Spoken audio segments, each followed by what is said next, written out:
A judge will have to sign off on this in order for it to become official, an official order that is binding on all parties. So I'll have more on this later, but this is a pretty big deal. We just heard back from the Department of Justice and Sheriff Labatt. One second. And Sheriff Labatt on what's going to happen when it comes to the renovation of Rice Street. As y'all know, we reviewed what was going on in Rice Street in great detail.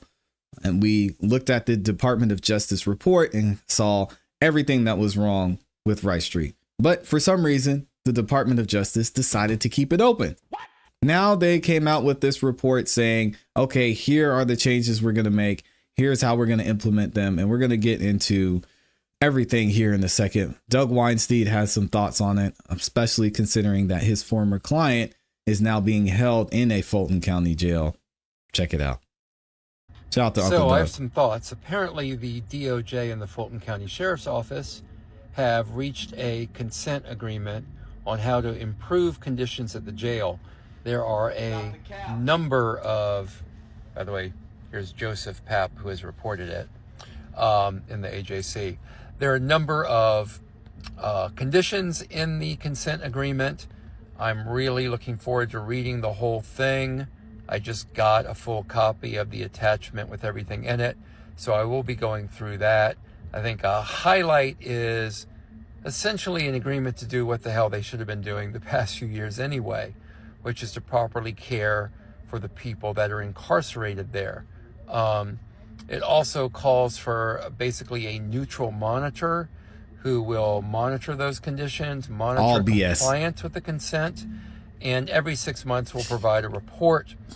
A judge will have to sign off on this in order for it to become official, an official order that is binding on all parties. So I'll have more on this later, but this is a pretty big deal, I hope. Yeah, we'll see. Shout out to Uncle Doug for that. We're actually going to go ahead and get into the AJC's article, and it gives a great summary of what's actually happening in this agreement and what Fulton County is expected to do. Y'all have to let me know if you think they're going to follow through with it. Department of Justice, Fulton County reached legal agreement to improve conditions at the jail. All right. Shout out to Joseph Papp for this article. The U.S. Department of Justice and Fulton County have reached a legal agreement known as a consent decree. And we've got the full consent decree. I'll go through some of it. We'll read about 10 pages of it, giving more detail into actually what they're planning on implementing to resolve deplorable and unsafe conditions at the Fulton County Jail on Rice Street. The agreement, which must still be approved by a federal judge, requires the Fulton County and the Sheriff's Office to address numerous problems outlined in a November report, which found jail conditions were abhorrent, unconstitutional, and violated the 8th and 14th Amendment of the U.S. Constitution. The probe at Rice Street facility and 3 annexes found authorities frequently failed to protect inmate safety, presiding over an environment that has led to homicides, stabbing, and assault. Guards too often resorted to violence against detainees following small infractions and used solitary confinement in unconstitutional and discriminatory ways, according to the report. Compliance will be overseen by an independent monitor chosen by Fulton County, the Sheriff's Office, and the Department of Justice. The agreement does not specify a deadline for the county to address all the concerns raised in the investigation, although it does require the full compliance be maintained for a year before the agreement can be terminated, said Ryan Buchanan. The U.S. So basically, they have to be good for a year, and then it's like, oh, okay, you guys look like you're doing a good job. We'll let you loose.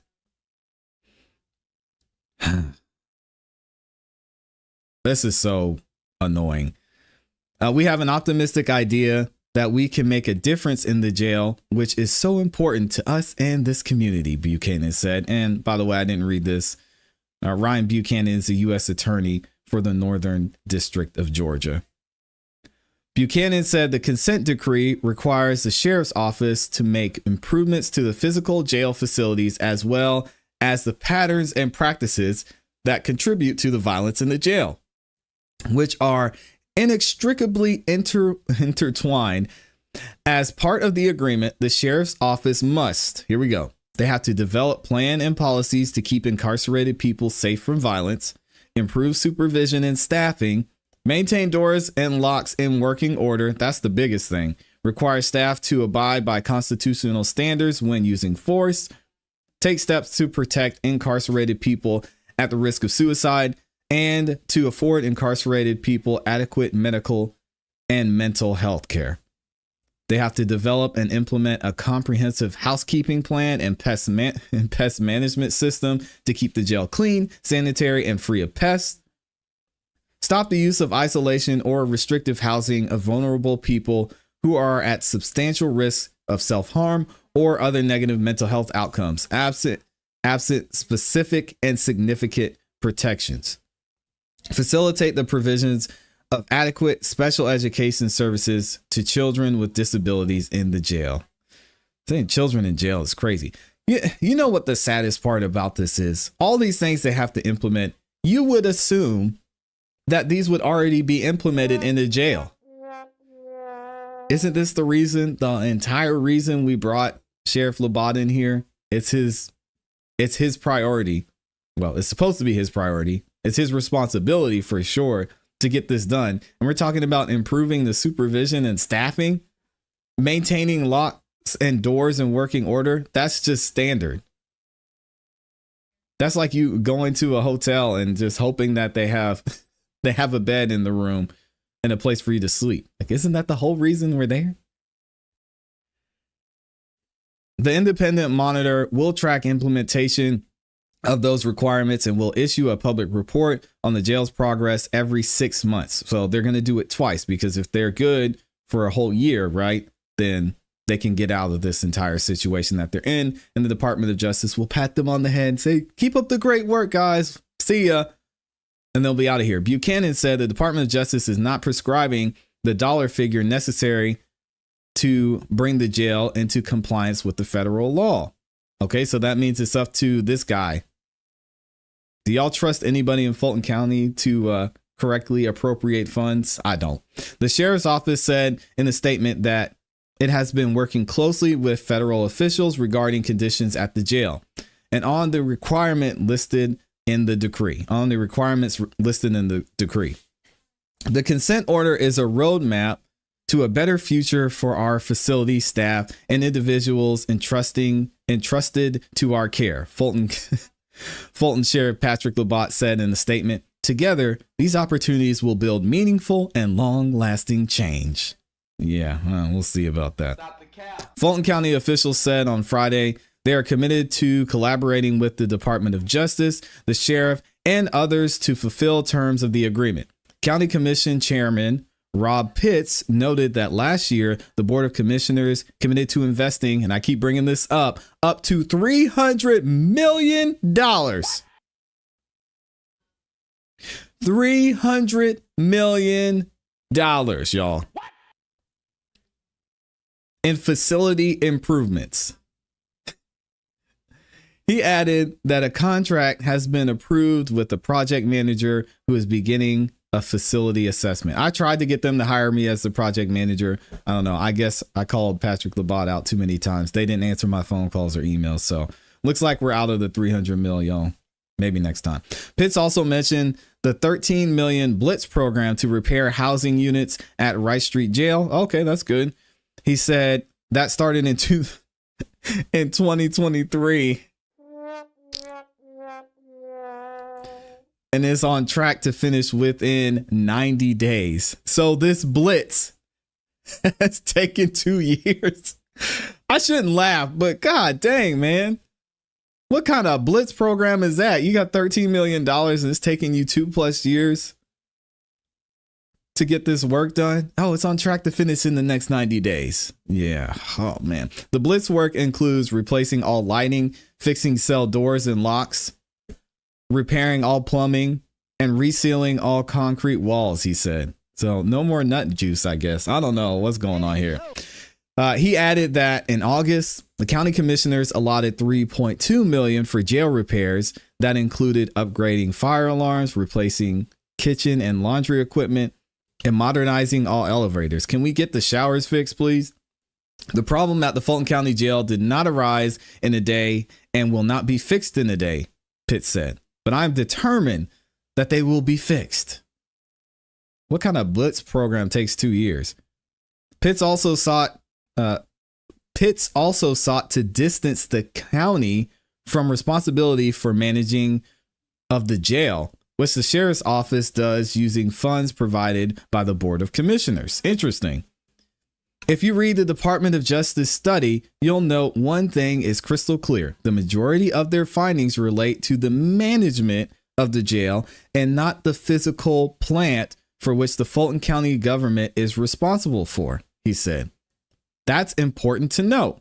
So, hey, it's not our fault. Labatt commissioners often sparred over the sheriff's use of funds and his overall approach to jail operations. I wonder why. They also differ on whether the new $1.7 billion facility should be built or if the existing jail should be revamped.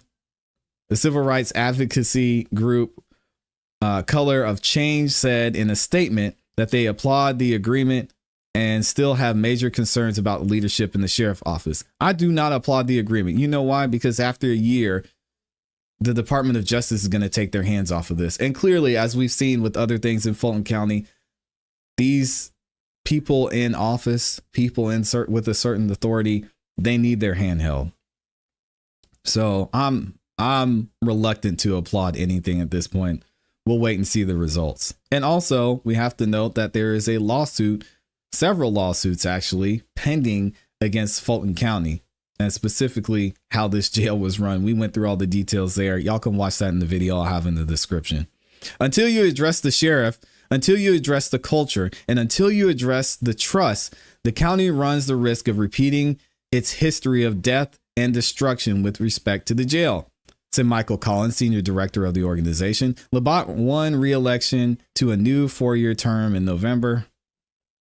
The Department of Justice began investigating the Fulton County Jail in July 2023 after the death of LaShawn Thompson. We went through what happened with LaShawn Thompson as well. In the jail's psychiatric wing, an autopsy found that Thompson's death was due to severe neglect, and photos showed him covered in insects in a cell filled with garbage. Opened in 1989, the Fulton County Jail was under federal supervision between 2006 and 2015. It currently houses roughly 2,000 people, down from the more than 3,200 who were there 18 months ago. More than 60 inmates died in the jail between 2009 and October of 2022, the highest total for any jail in Georgia during that time, according to an Atlanta Journal-Constitution investigation. 10 more inmates died in custody in 2023. What do y'all think, man? Is there hope for this Fulton County Jail? Is Rice Street just going to look brand new and be a destination point for all inmates? I highly doubt it. And especially with Fulton County seeming to have an out within the first 12 months of this agreement, we'll have to wait and see how it goes. Let me know what y'all think in the comments in the chat.